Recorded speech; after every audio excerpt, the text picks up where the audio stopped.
At this point, what are you even conserving? You don't have to be Christian to be conservative. You don't have to be pro-life to be conservative. You don't have to hate weed to be conservative. You don't have to be straight to be conservative. You don't have to be traditional to be conservative. Hello, my fellow conservative people. Now let me explain how being a liberal makes you a conservative.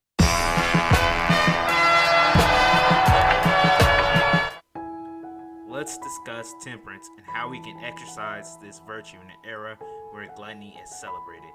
To start this off, I should note that this virtue will walk the line between ethics of Athens and the spirituality of Jerusalem. For the most part, I will try to keep this secular, but there are many of the latest writings of temperance, and the necessity of it has come out of the church. However, the main quotes will be from secular sources. I will open up with a clip from Paul Joseph Watson to show just how the state of our world.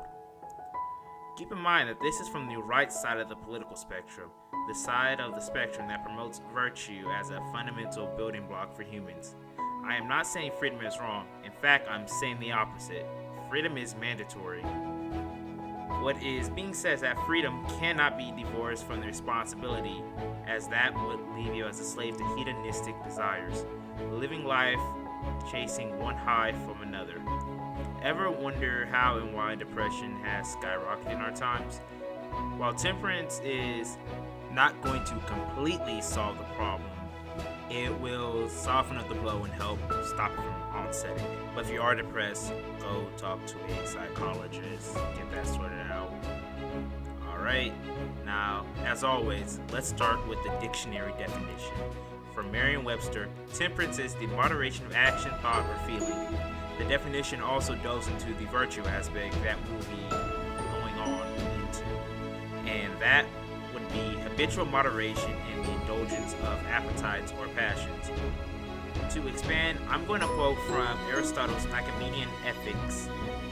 Now we've said it, that temperance is the observance of the means in relations to pleasures, and prolificency, or as I would like to put, gluttony or licentiousness, also is displayed in the same manner.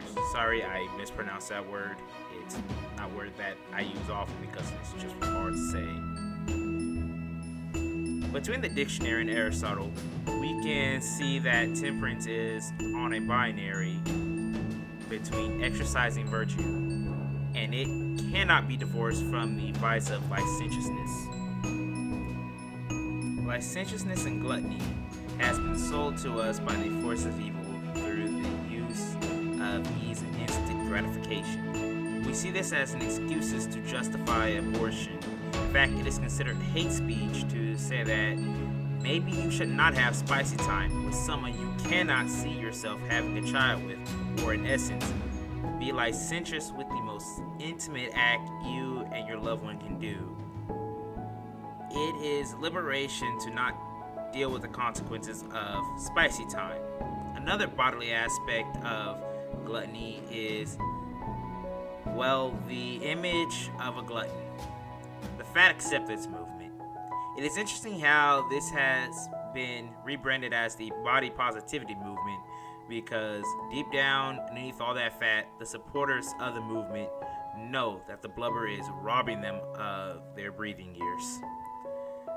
The change shows that there is someone beneath the rolls that craves to learn about a virtuous life. The vice also is plaguing us in our current economy, in which people would rather sit on unemployment because it covers their needs. So there is no reason to temper your personal growth production. These are just some examples of an iceberg that is licentiousness. But there is hope in the virtue of temperance. Now the question is, how does temperance help society? In truth, the start, it doesn't. It does not help society at the very start. Living in moderation starts on the individual level. A man who lives in a temperate lifestyle shows his community it can be done.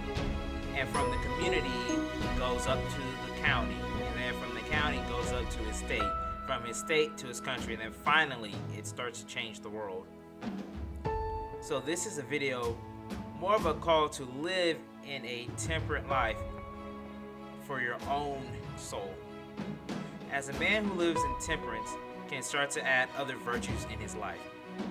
That is the reason Ben Franklin listed it as the first of his 13 necessary virtues for life, as it tends to procure the coolness and clearness of head, which is so necessary where consistent vigilance must be kept up and guarded, maintained against the unremitting attraction of ancient habits and the force of perpetual temptations.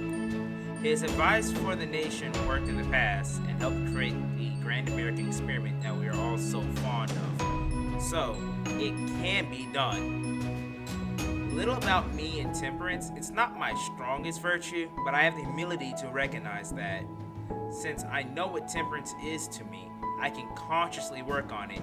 And that being said, I'm more aware when it comes to the fruits of my labor and how temperance is growing in me.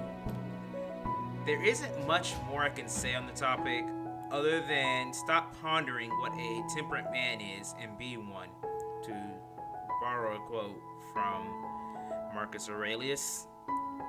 The more you exercise this virtue, the more it will radiate from you and inspire others.